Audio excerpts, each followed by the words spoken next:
वालेकुम अस्सलाम। सर कैसे हैं आप? अल्हम्दुलिल्लाह। आज रावलपिंडी में नवाज शरीफ साहब के जलसे से आए हैं। तो सबसे पहले तो इस सवाल यही किया जाता है कि आप रावलपिंडी से ही हैं या किसी और शहर से आए हैं नवाज शरीफ साहब के जियाले बन गए आप यहाँ पे? मैं रावलपिंडी से ही हूँ और मेरा हल्का जो है NA 55 और NA 56 है। हम्म। और अल्हम्दुलिल्लाह ये रावलपिंडी जो है मुस्लिम लीग नून का गढ़ है और हमेशा रहेगा, और इस मरतबा भी इंशाल्लाह लीड यहीं से होगी। तो अल्लाह के हुक्म से जलसा भी बहुत कामयाब हुआ और पब्लिक भी यहाँ माशाल्लाह आपने देखी जोक दर जोक। जलसे से शुरू करते हैं। तो कहा यह जाता है, पीटीआई सपोर्टर्स की तरफ से इल्जाम लगाया जाता है कि अक्सर जलसे में जो पीएमएल के जलसे हैं वो अक्सर इसलिए आते हैं क्योंकि सिस्टम उन्हें खाना वगैरह प्रोवाइड कर रहा होता है लोगों को देने के लिए, लोग खाने पीने आते हैं। तो इस हवाले से कहेंगे आप यहाँ मैं आपको काफ़ी देर से देख रहा हूँ और आप यहाँ वर्किंग कर रहे हैं और लोगों की राय भी ले रहे हैं। आपको कहीं नजर आया खाना यहाँ पर? मैंने तो नहीं देखा। तो खाना है भी नहीं और होता भी नहीं है। ये तो अपना कमजोरी का मुजाहरा लोग करते हैं। मुखालफिन तो देखे ना हर जगह होती हैं वो। ऐसी बात नहीं है। हाँ, लेकिन यहाँ पर ऐसा कुछ नहीं था। और मुखालफिन तो आपको पता है ना, दूसरे पे इल्जाम लगाने में शेर होते हैं, और देखें शेर होते हैं, फिर भी शेर तो फिर शेर है ना। तो इंशाल्लाह इस मर्तबा इन्होंने शेर पर ही ठप्पा लगाना है। और इन्हें जो नजर आया है कि पिछले 4 सालों में जो इस मुल्क का बेड़ा गर्क किया पीटीआई ने, तो इंशाल्लाह इस मर्तबा मुझे उम्मीद है कि ये लोग भी शेर को ही मोहर लगाएंगे। बिलावल भुट्टो शबाशी साहब ने काफी देर इकट्ठा काम किया। अभी जो बिलावल भुट्टो साहब कहते हैं वो ये है कि जो तीर है इस दफा जो कि उनका निशान है वो शेर को जख्मी करके तीर आ गया है। इस बारे में कहेंगे आप? ये देखें हर पार्टी का अपना मौकफ है और ये एक सियासी बात है।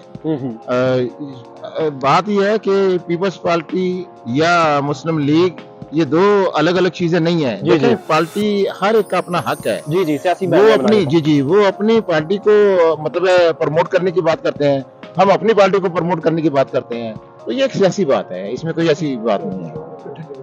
और अल्हम्दुलिल्लाह ये वैसे भी इकट्ठे हैं और हमेशा इकट्ठे रहे हैं और इकट्ठे ही रहेंगे इंशाल्लाह। अच्छा, और दूसरा ये इल्जाम लगाया जाता है कि जब शहबाज शरीफ साहब की गवर्नमेंट आई, खान साहब को जब गवर्नमेंट से हटाया गया, तो एक तो ये इल्जाम लगाया जाता है कि अमेरिका की मदद थी उसमें, और दूसरा ये लगाया जाता है कि शहबाज शरीफ साहब महंगाई कम करने के लिए आए, लेकिन महंगाई ज्यादा हुई शहबाज शरीफ साहब के आने के बाद। इसके क्या क्लियरेंस देंगे आप? ये तो खैर आपकी राय शायद हो, मेरी ऐसी राय नहीं है।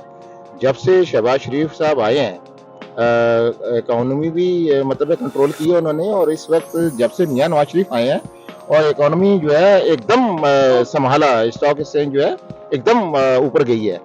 दूसरी बात यह है कि देखें महंगाई ज़रूरत के मुताबिक होती है, और महंगाई जो है इसको कंट्रोल इंशाल्लाह मियां नवाज शरीफ करेंगे, क्योंकि तजर्बे की बातें भी होती हैं।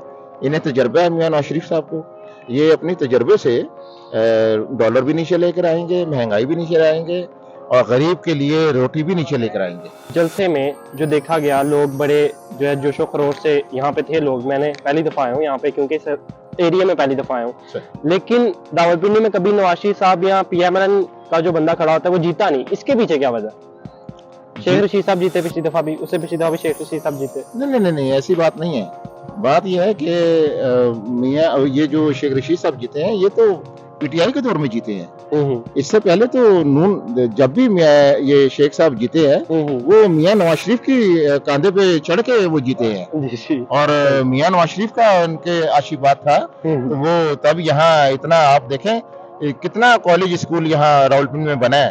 तो ये मियां नवाज शरीफ और मियां शहबाज शरीफ की स्कीम और इनका मतलब मंसूबा था। तो पीटीआई के दौर में इन्होंने क्या किया है, पीटीआई के दौर में एक अस्पताल को ये ओपन नहीं करवा सके जो इनके दौर में चला था, और इन्हीं के दौर में वो वाइंड अप भी हो गया और आज तक वो बंद पड़ा है। और इंशाल्लाह ये मियां नवाज शरीफ आएंगे और हनीफ अब्बासी साहब उसको इंशाल्लाह ओपन करेंगे, क्योंकि इस वक्त वो हनीफ अब्बासी के हल्के में आ रहा है वो हॉस्पिटल, ये जो टीबी हॉस्पिटल है। तो इंशाल्लाह इसको ओपनिंग जो है हनीफ अब्बासी करेंगे इंशाल्लाह। मेरा आखिरी सवाल है कि 8 फरवरी को आपको क्या होता हुआ नजर आ रहा है, नवाज शरीफ साहब या खान साहब? और साथ ही ये सवाल है कि पीटीआई सपोर्टर्स के लिए क्या पैगाम है आपका? देखें इंशाल्लाह 8 फरवरी को शेर की फतह होगी, और मियां नवाज शरीफ के लोग चाहने वाले हैं और इनको पसंद भी करते हैं, और ये गरीब का हमदर्द भी है, और अच्छा एक मंसूबा लेकर आएंगे। पीटीआई के लोगों को पैगाम ये है कि अकल के नाखल लें और सबक हासिल करें। पिछले 4 साढ़े 4 साल जो इमरान खान इस मुल्क का बेड़ा गर्क कर गया, तो इस मर्तबा वो शेर पर मोहर लगाए और इस मुल्क को बचाए। Thank you. बहुत बहुत